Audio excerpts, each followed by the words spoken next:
복된 목요일 아침입니다. 신성 목사입니다.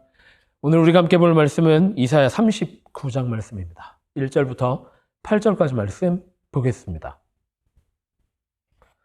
그때에 발라단의 아들 바벨로니아 왕 무로닥 발라단이 히스기야가 병들었다가 나았다는 소식을 듣고서 그에게 친서 예물을 보내었다. 히스기야는 그들을 반가에 맞아들이고 보물창고에 있는 은과 금과 향료와 향유와 무기고와 창고 안에 있는 모든 것을 다 보여주었다. 히스기야는 그들에게 궁궐과 나라 안에 있는 것을 하나도 빠짐없이 다 보여주었다. 그때 예언자 이사야가 히스기야 왕에게 와서 물었다. 이 사람들이 무슨 말을 하였습니까? 이 사람들은 어디서 온 사람들입니까? 히스기야가 대답하였다. 그들은 저 먼 나라 바벨로니아에서 온 사람들이요. 이사야가 또 물었다. 그들이 임금님의 궁궐에서 무엇을 보았습니까? 히스기야가 대답하였다. 그들은 나의 궁궐 안에 있는 모든 것을 보았고 나의 창고에 있는 것 가운데 그들에게 보여주지 않은 것이 하나도 없어. 이사야가 히스기야에게 말하였다. 만군의 주님의 말씀을 들으십시오. 그날이 다가오고 있다. 그날이 오면 너의 왕궁 안에 있는 모든 것과 오늘까지 너의 조상에 저장하여 놓은 모든 보물이 남김없이 바벨론으로 옮겨갈 것이다. 주님께서 또 말씀하십니다. 너에게서 태어날 아들 가운데서 덜어는 포로로 끌려가서 바벨론 왕궁의 환관이 될 것이다. 히스기야가 이사야에게 말하였다. 그대가 전하여 준 주님의 말씀은 지당한 말씀이요. 히스기야는 자기가 살아있는 동안만이라도 평화와 안정이 계속되면 다행이라고 생각하였다. 네, 2월의 마지막 날입니다. 2월의 마지막 날. 이제 정말 본격적으로 봄이 시작되는 것 같습니다. 오늘은 또 살짝 추운 날씨가 예상되고 있는데 환절기가 시작되는 것 같아요. 건강한 배들께 모든 성도들 되셨으면 좋겠습니다. 오늘 우리가 함께 보고 있는 말씀, 이사야 39장 말씀입니다. 히스기야 왕이 오늘 말씀의 또한 주인공입니다. 38장에 이어서 히스기야 왕이 또 등장합니다. 38장에서 히스기야의 기도가 참 우리에게 귀한 메시지를 던져주었다라고 한다면 39장에서 히스기야는 우리에게 또 실망감을 안겨줍니다. 성경 안에 나오는 인물들은 확실히 온전한 인물은 없는 것 같습니다. 우리 사람들이 온전하지 않기 때문입니다. 히스기야 왕이 응답받아서 병의 고침을 받았습니다. 또 유다가 아수르로부터 보전받게 되었습니다. 하나님이 지켜주셨기 때문입니다. 너무 기분이 좋았던 것 같습니다. 히스기야 왕이 너무 기분이 좋아서 각 사절들이 왔을 때 너무 기분이 좋아서 들떠 있었던 것이 오늘 말씀에 느껴집니다. 바벨로니아라고 오늘 말씀 기록되고 있죠. 바벨론에서 사신들이 옵니다. 사절단이 왔는데 히스기야는 하지 않아도 될 일을 벌입니다. 자신 왕궁에 있는 모든 것들을 다 자랑합니다. 모든 창고와 왕궁과 자신의 집의 모든 구석구석까지 다 보여주며 자랑합니다. 이것이 히스기야의 실책이 되고 맙니다. 우리가 분명히 알아야 될 게 있습니다. 이사야 말씀을 읽어나가면서 유다가 어느 나라에 망하게 되었나?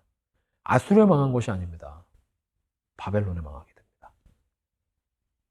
오늘 말씀에 나온 사절단으로 온 사람들에게 너무 기분이 좋아서 모든 걸 보여준 그 사람들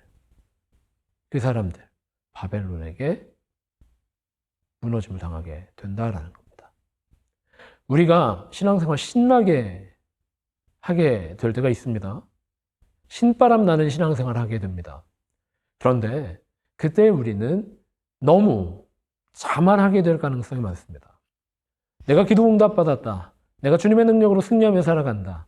주님께서 나를 인도하셔서 잘 되고 있다. 하나님이 인도하신 잘됨이라고 하는 게 무엇일까요? 내가 경제적으로 넉넉해지고 병고침을 받고 내가 원하던 것들이 이루어지는 것, 그게 주님과 동행하는 삶일까요? 주님이 응답하시는 삶일까요? 아닙니다. 주님이 응답하신 것은 유다를 지키시고 하나님의 나라를 지키시고 하나님 앞에 신실한 히스기야 왕이 온전히 서 있을 수 있도록 하나님이 지키시고 보호하시는 겁니다. 주님과 동행하게 하신 삶, 주님의 나라로 존속되게 하신 것, 그게 하나님의 응답이었던 거죠. 히스기야가 병이 낫고 히스기야가 잘 되고 히스기야가 유명해진 것, 그게 하나님의 응답이 아니라는 겁니다. 그런데 히스기야는 지금 실수하고 맙니다. 하나님이 나를 이렇게 잘 되게 하셨다. 하나님이 나를 능력 있게 하셨다. 나에게 내가 힘이 세워졌다. 우리 왕궁에, 우리 창고에 보화가 가득하게 되었다. 이건 하나님의 응답이 아닌데도 불구하고 히스기야는 그런 것들을 자랑거리 삼았다는 겁니다. 바벨론, 훗날에 자신의 나라를, 유다를 처참히 짓밟게 되는 바벨론에서 사람들이 왔을 때, 바벨로니아 사신들이 왔을 때 그것들을 자랑하듯이 보여주었던 것. 그래서 왕궁의 속속들이 모든 것을 보여주고 침략의 계획을 세우게 한 것. 이것만큼 큰 실수가 어디 있겠습니까? 히스기야 왕은 결국 참담한 결과를 맞이하게 됩니다. 우리가 잘 될 때가 있습니다. 세상의 가치로, 세속의 가치로도 잘 될 때가 있습니다. 그때 더욱 기도해야 됩니다. 그런 말이 있죠. 배부르고 등 땄으면 교회 안 오게 된다. 부자들 중에 신앙생활하는 사람이 어디 있느냐. 예수님이 그렇게 말씀하십니다. 부자가 바늘길 통과하는 것보다, 부자가 천국에 가는 것이 낙타가 바늘길 들어가는 것보다 어렵다라고 말씀하십니다. 이게 무슨 말일까 가만히 생각해 봅니다.